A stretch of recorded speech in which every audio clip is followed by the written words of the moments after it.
Jerry's Camping Center walkthrough video of a Little Guy Max. Starting up in the front, this is your awning. Inside there's going to be a crank handle that fits into that. It'll crank out, and then you have a set of legs here, and the white clips where the legs will go to. If you're wondering if it's too windy for your awning, it is. So put it away. Keep going from there.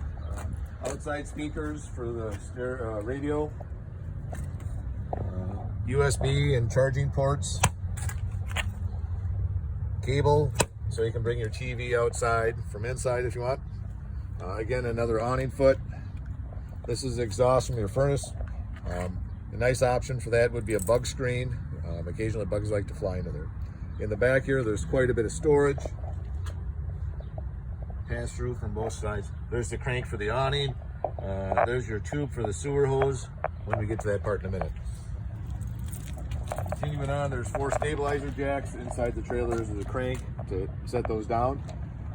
One of the most popular repair parts we sell are jacks, so before you leave you want to make sure you set those up. And also, do not use those for leveling. There's other ways to level them. These are stabilizers. There's a hitch in the back, 150-pound max. Right up on the top is your backup camera, solar panel, air conditioner up on the roof. It's a good idea every couple months just to take a look at your roof. All right, here is your sewer connection where your tube would go for that. Again, this is the other side of the pass-through storage we just saw from the other side. Magnetic latch to hold that up so it's not hitting you on the head. Outside shower, hot and cold faucets. Red is hot, blue is cold. This is your power cord. Well, inside you'll have a power cord, but this is a 30 amp service. We have a little adapter so you can run off a smaller cord if you're just charging up at your house. Refrigerator vent. Inside there's a light switch that shines this light, so if you're docking stuff at night, plugging in cords, water, you can do that as well. This is where cable TV would come in at the campground. Go to your TV. The water system, this is where you'd fill the water tank right here. The other way would be as if you're hooking a hose to work off a city pressure on the inside. This is also a locking compartment. Water heater. There is a drain plug here. If you ever notice sort of an odor to your water, usually it's hot water and you should drain that occasionally. Up in the front, you have a battery with a disconnect down below here. When you see it, it's green is when it's open, red is when it's closed. Propane tank, it's a full propane tank. This is what you have is a quick release that just unthreads, turns back on. And you just turn that to open it, which allows gas to the inside. I also have a catch here up in the front, moves down.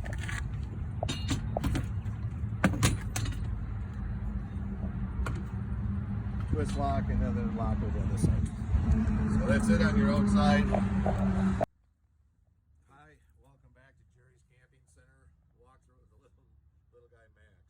This is pretty much the brain trust area of the trailer. This is for lights up in the front, and sort of mood lighting. Over here is the brain. So this is for the interior lights. This is for the water pump. This is for your water heater, which if that blue light is on, it's running. As long as that little red light is not on, that means it went to a fault on the hot water system. Porch lights, handle light, and the awning light for the other side. This is a touch screen to let you know the monitor levels of the tanks. So it'll gray water, black water, fresh water. The LP does not work on this one. Well, it works, but it's not set up on a monitoring system, so it will not read on there. But this would let you know the system on there. Stereo, you just have an on-off button. There's all sorts of fancy stuff you can do with it. Above, here is your GFI protected, and it runs through all the outlets on the inside. Continuing on, up here is your TV antenna. There is an on-off button on the side. If you notice some lights are on now, that amplifies your antenna so you get a stronger signal.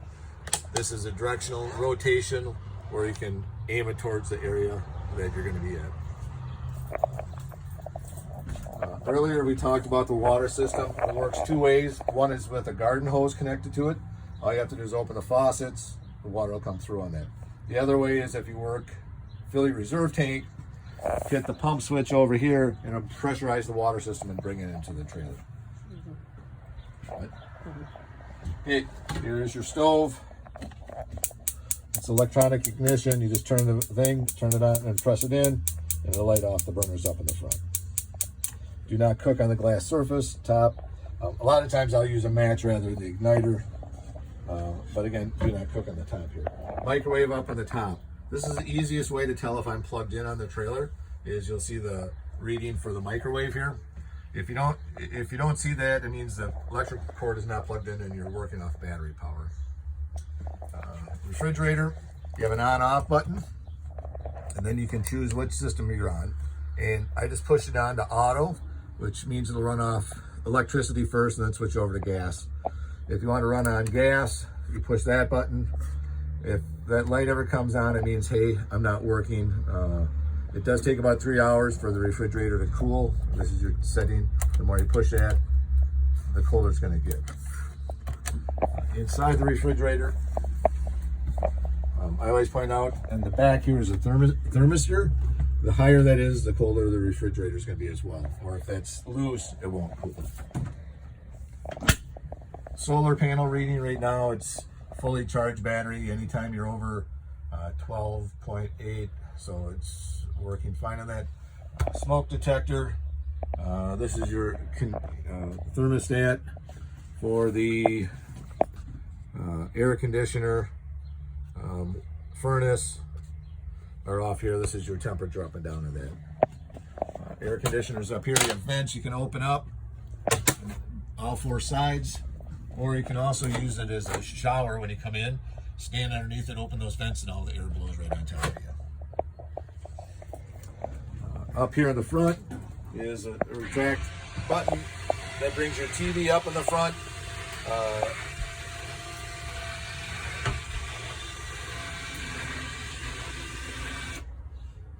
It also goes back down.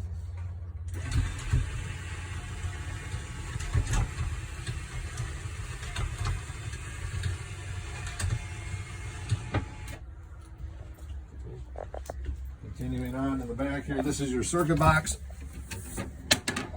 110 circuit breakers for the air conditioner, microwave outlets. These are your 12-volt fuses.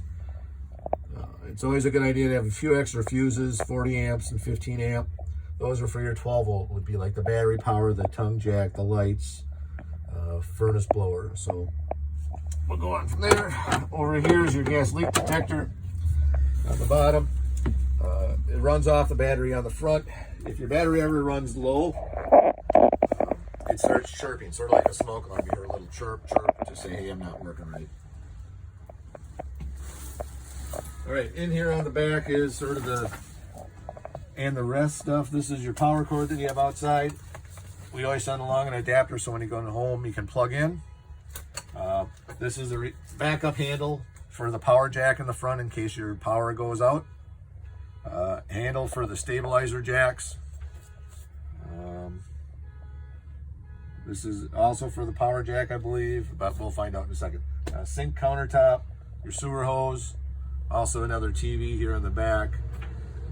Remotes are going to be in the bag. Lights are in the corners.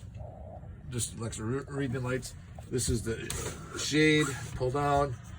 Screen pulls down, or you could run them in the middle to let a little bit of air through, but also keep the darkness on it.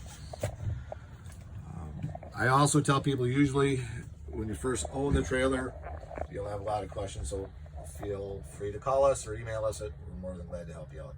Thank you from Jerry's Camping Center.